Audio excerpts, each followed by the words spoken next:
It's kind of weird how my brain works. I can put it to a task and it sort of runs in the background and I can keep doing other things and it just runs in the background. And then when it finally comes up with the answer, it steps forward and says, hey, that question you asked, here's your answer.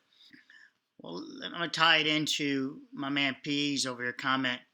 The 2-inch and 10-foot slope of the north diaphragm works out to be about 1 degree of slope. He goes on to state, and he talks about loads. And here we are here. Yes, that is 1 degree of slope. It's in the drawing here, 1 degree of slope. And that starts from this end of the structure, running the water down to this end of the structure.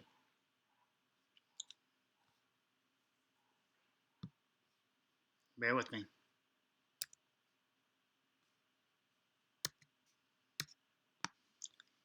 On the deck, we have a 2-degree slope to the center line running to the drain pipes.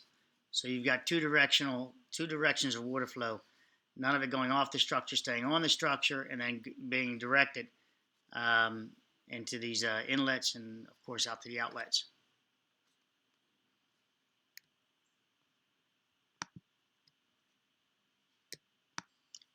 To help you visualize this better, we look at this draft, this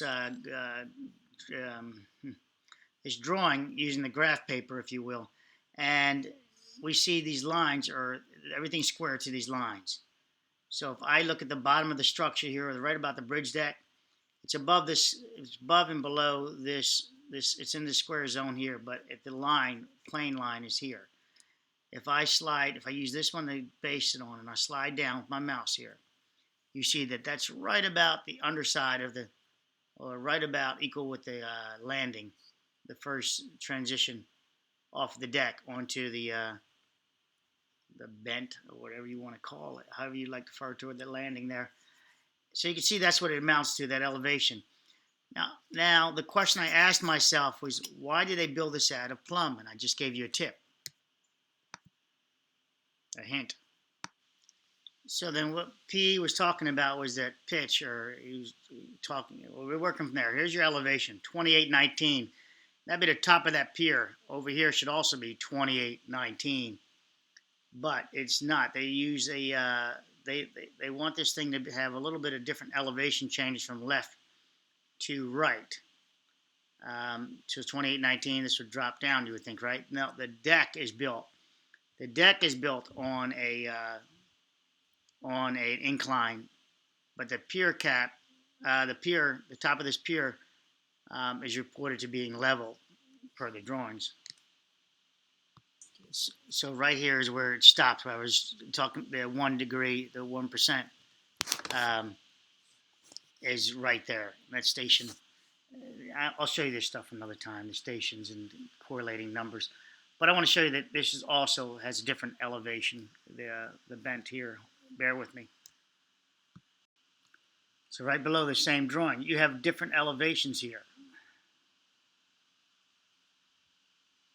Your elevation here is 2616. You saw the other one. I think what would you say, it was 28 something.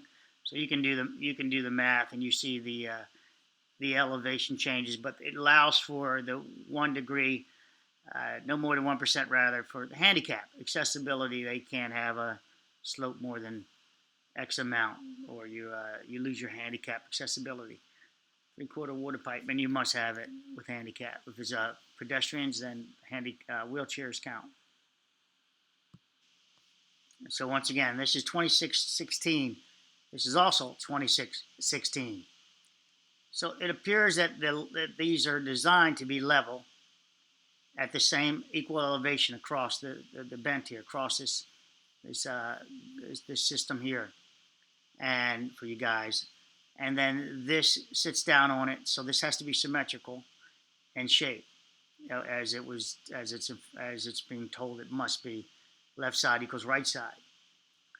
So that gets us no twisting by numbers, if you will, no torque by numbers yet on the structure longitudinally. Okay, so anyone who cares to do the math, this is the top of the non-failed end. South end, I believe it's called, right? 2854, and on the top of the shims is 2888. of a foot, So now you can see the thickness of the shims on this side. They're symmetrical. Both of them are the same. I hope I did say feet. I hope I didn't say inches. I just realized I just paused the video to take care of a phone call. I hope I did say feet, not inches. Here we go. Of the your difference here. So roughly 4 inches. Okay, and on this end of the failed end, we have a symmetrical drawing. 2 foot 11 and 5/8 inch is where it's supposed to have been, from here to the top to the bottom of the design. So we show per this is symmetrical. There is no one side should be different than the other side. So when we see the OSHA report and the tape measure showing a difference in separation, I can't justify it being in any construction design, because the construction design comes out symmetrical. That therefore any of the elevation difference you see in the tape measure shows a movement of the bridge, period, of the construction materials, period. So for clarity, when you see this tape measure and you see that it's 3 inches here, it should be 3 inches on the other side, the same location. Or you have that torque action I'm talking about. Something's rotating in the back of this diaphragm. In this case, we would have this section separated from the structure pretty much, and the rotation would therefore be identifying itself in the number 12, torquing, twisting. And number 12 can't torque by itself, can it? It can't torque by itself. And over here we have roughly 5 inches. 1, 2, 3, 4, 5. So no longer do we have a consistent deck distance to the underside. And to do that, number 12 is still engrossed with this, still connected.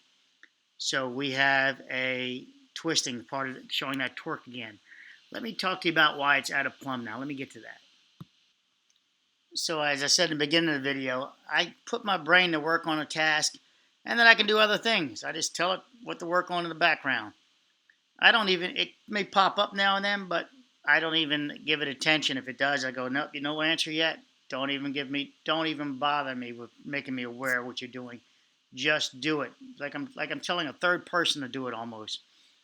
And well, the brain did its processing, and it said, you keep asking about the 2 1/8 inch. Why was this built out of plumb?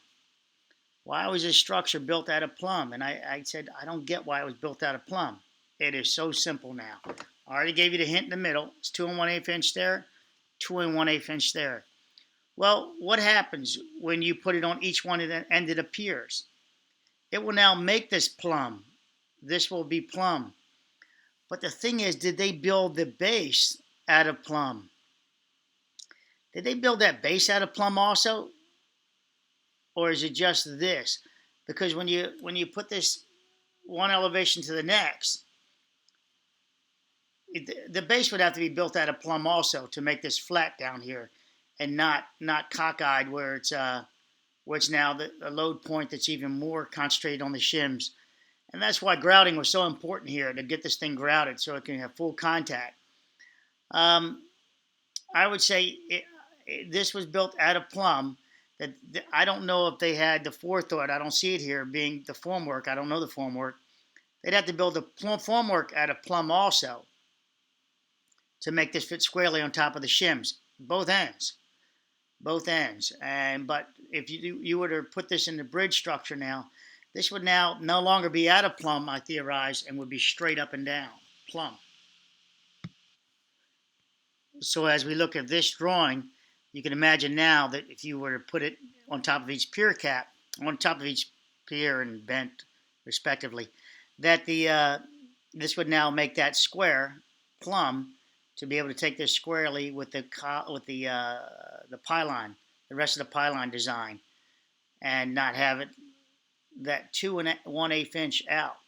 Now that's amazing. 2 1/8 inch is not that bad, right? But it's 13, 15 feet tall. You might be able to see it out of plumb in that case. These guys, so all of these guys were, once it was put on top of there with the shims, we should now be looking at it plumb, actually. On top of the shims, it should now be plumb. There should be no more further jacking required. So when it failed, it no longer, we shouldn't think of it as being out of plumb with it per the drawing, 2 1/8 inch. We should think of it as now being plumb on each end, 2 1/8 inch here and 2 1/8 inch here. And I have to thank my brain for doing that for me, working that in the background and handing it over. I just wanted to share that with you now because I have a lot more questions for this bridge, and I'm just waiting for my brain to present them, to keep processing. So now we've resolved that. I've mentioned many times. I don't know why it's 2 1/8 inch out of plumb. Why is it out of plumb? That question is now answered. Hope you guys can appreciate that. And give me a thumbs down or thumbs up if you like the content. Thumbs down if you don't like it. It still helps. It gives me direction. Thanks. I did say thanks, but you know what? Just to end the surmise it again, is that if everything's all symmetrical, this distance from here was 100% symmetrical, then this is again proving my torque action, that this has dropped, twisted, and turned. He didn't run the tape measure all the way to the top, or we would have seen that over here we have one height, and on the other side we would have an elevation. This would be elevated, as you can see with what they call spalling. Yeah, right. And again, this is what I call a cantilever now, this part of 12 there. Hey, take care, guys. Thanks. Please look at the previous video for the longer 2-hour video of this, and it's much more detailed and beautifully done, I think. But yes, it does cost you 2 hours of your life. Thank you.